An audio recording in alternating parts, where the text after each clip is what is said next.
Hello, hello, hello, my darlings. I'm so happy that you join me on a slice of life. Whoo, we are on Thursday, but it's February 1, 2024, and we're looking at Black History Month. Black History Month is a month that's busy for people like me, the last of the civil rights people. We get called to speak and extol all the good things about being black in America and being black and being activists and such a, I don't know, sometimes I think it's a charade. I really think that there's more to Black History Month and Black History than is what's being done this month. But I'm glad that at least it's been identified as something we need to acknowledge. And so I give credit where credit is due for that small part. But of course, when you teach at a HBCU, it's Black History Month every day. And for those of you who raised and understand how important it is to continue our history, it's Black History 365, 24/7. Don't you love these glasses? I don't even want to take these off. My goodness, it has some youth. You can't see all the stuff. Wow, I like these. I think this is my first time having them on. Anyway, wow, I like those. I might put these back on again another day. Let's just talk about, so we know it's Black History Month, but let's just talk about a couple things that happened with me on yesterday. I can thank Bridget, my friend in Chicago, Bridget, who referred me to Invisible Beauty. I can talk about Invisible Beauty. Yes, I can. There's so many beautiful black people doing just in slavery time, enslaved time, Jim Crow time. Just beautiful and never acknowledged. We were never acknowledged. Our beauty was the standard that was never acknowledged. Our beauty standards were measured on the other people's beauty standard. That's how we got all we got going now for beauty.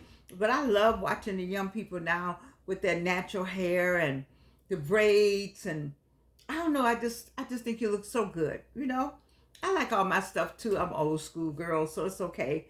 And I tried. I looked at my hair today. I tried. I talked to it. But it just said, "We just not coming back. It's not coming back." This third cancer said it ain't coming back, so it's okay. It's okay. I just keep doing girls until I feel like doing something else. But I'm just excited about us and our looks and how we. I think this year, or maybe since COVID, seems like there's been an opportunity, or it feels spiritually that we have come back together as a people, that we're operating now as a people. We were operating in silos. I think there's more collaboration and cooperation, especially in the business community.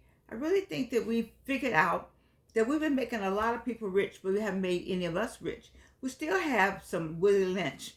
Who I could tell you about Willie Lynch mentality, where we just fight each other, um, but we'll go help the others, but we won't help one another. It's just crazy. I don't get that at all. But I don't want. Let me just tell you what Bridget had me look at Bethann Hardison. Her son is Kadeem Hardison. I think he did something with Jasmine Guy, whatever the show was on TV we all watched. I can't remember right now, but it was. I looked at Invisible Beauty, which was it was good to see that fight. I was a model, wanted to be a model. I did model in Canada. I don't know how I can find those photos of this what was the name of that store up there? I can't even think that I used to talk about that store all the time. Chez Paquet. Chez Paquet. Up in Basseville, Quebec. So if you know what Basseville, Quebec is, and you know the store Chez Paquet, um, look at 1964. They had, because they found me. I was tall and slim, and I was the only black person I think they saw. I was at the L'Université de Laval, and uh, and so they found me, and I modeled up there when I came back to the States to try to model for riches. I didn't quite make. They didn't have any black women in the newspaper. I wanted to be one. I wanted to be a model for them I didn't quite make it. I think I was maybe I was at 8, and they wanted a 6. Anyway, let's talk about. But anyway, it's worth watching. I think that's on Hulu. I watched it on Hulu, and then I like this B. Michael. I think Mike B. Michael had for his muse Cicely Tyson. What I like about the story, my daughter, Reverend Evelyn Sanders Swafford, told me this story, and that was Cicely Tyson at age 80 decided that she wanted B. Michael to be her designer. And what's important is that she was age 80. And what the other extra part is that he said, okay. And what I'm trying to say for a slice of life, that these numbers that I'm throwing out for age has nothing to do with how you should spend your life. Your life should not be centered around these numbers. Because if you center your life around numbers, you won't be like me, here having life, and having life more abundantly, having life with more joy, having life, just giving life, sharing life, talking about life, encourage you to be in life, helping you find your juice, encourage you to look for your juice, encourage you to have a purpose, look for a purpose. All of that with no teeth and 3 times cancer survivor, you see? And so I was very happy to have that story. So I wanted to share that story with you. So that's a couple stories you can look up. B. Michael, Oscar winner Cicely Tyson, asked him at age 80 to be her designer. And I like that. I design a line of vests. And so I have a line of greeting cards. I have a line of products. But I can't put them up here to sell because I don't have enough subscribers. And so this is what I'm talking about. We just, I've been asking for subscribers, and, you know, if it looks like it's going to help Georgianne or help somebody, we just don't subscribe. We don't subscribe. We don't put comments. We don't say thumbs up. Maybe I'm not thumbs up. I don't know. But all I can do is ask. I need your help. I would like to put my products up. I like to sell my products. I think I have, I was smart enough to come up with them. I like to be smart enough to sell them. So maybe I'll say something that you like. So I want to share that with you. And then, I have, I'm a Divine 9. And today we had,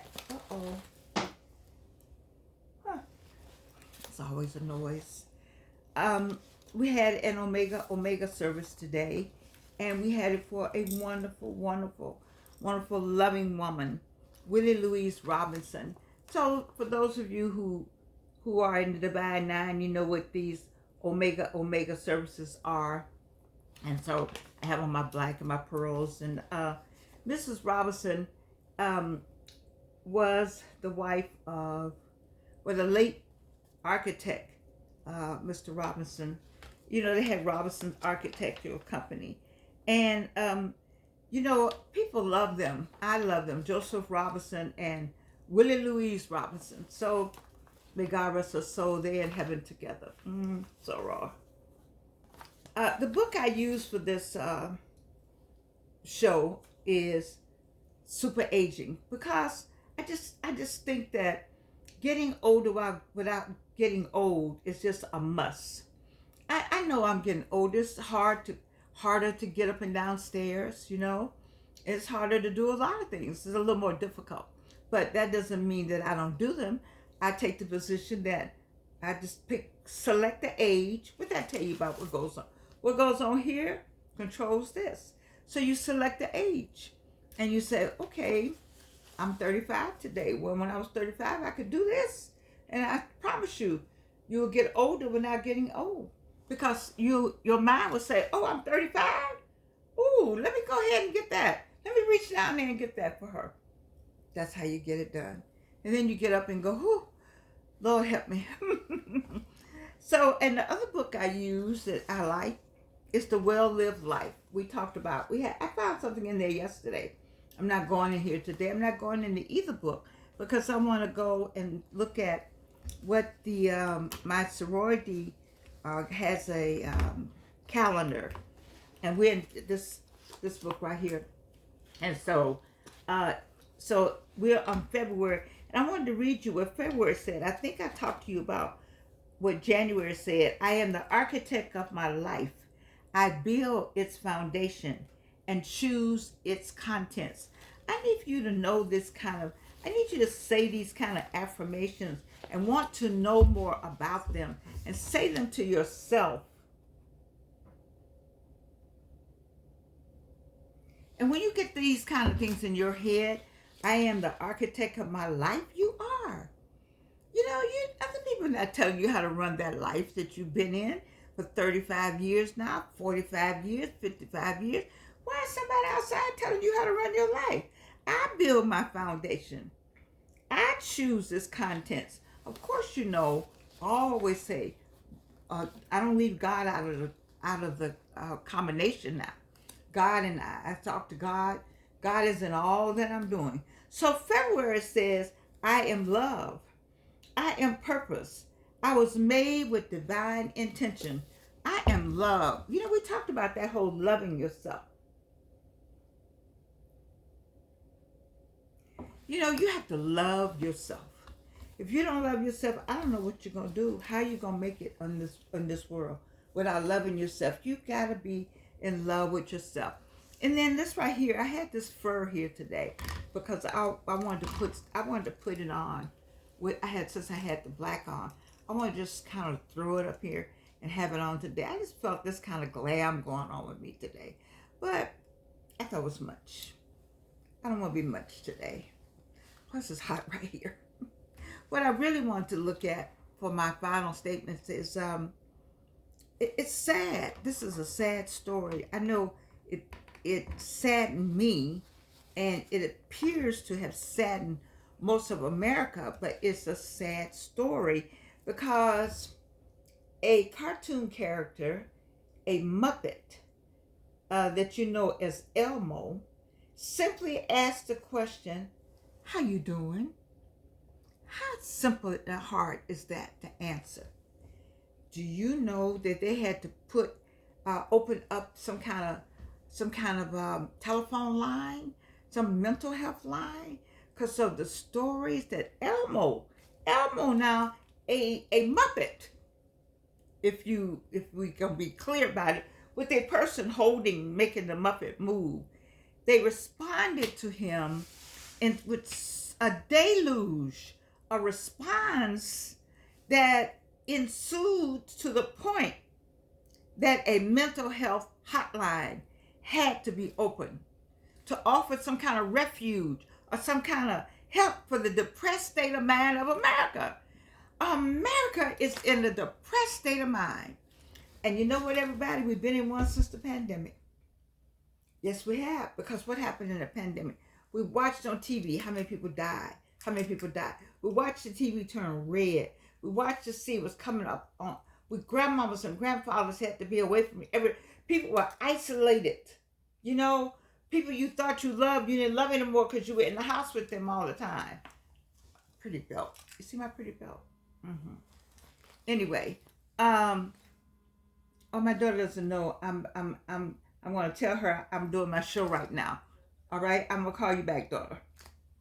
Anyway, this is sad. This is sad that you would have this many people.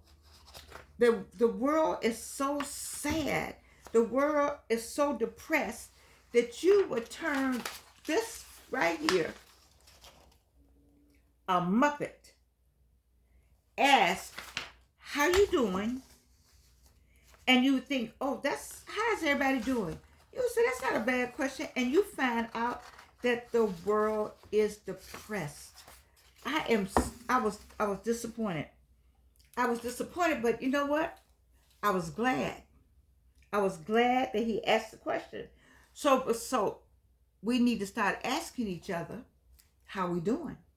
People need to call and ask you how you doing. Do you know that there are days that the phone doesn't ring in people's homes? There are days that nobody comes to the door. There are days that nobody checks on people. People are still in silo mode, in isolation mode. Because right now they said there's a hint. It's been hinted. It's been not documented, but it's a strong hint that there's another virus floating around out there. When people sneeze, you don't know what to do. You don't know if you should run or not.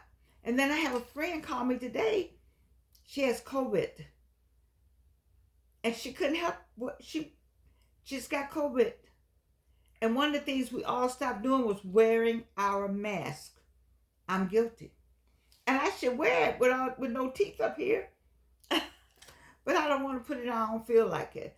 And I've gotten off of all those drinks we were drinking, and turmeric and elderberry and graviola, and give me some more of that things we were doing.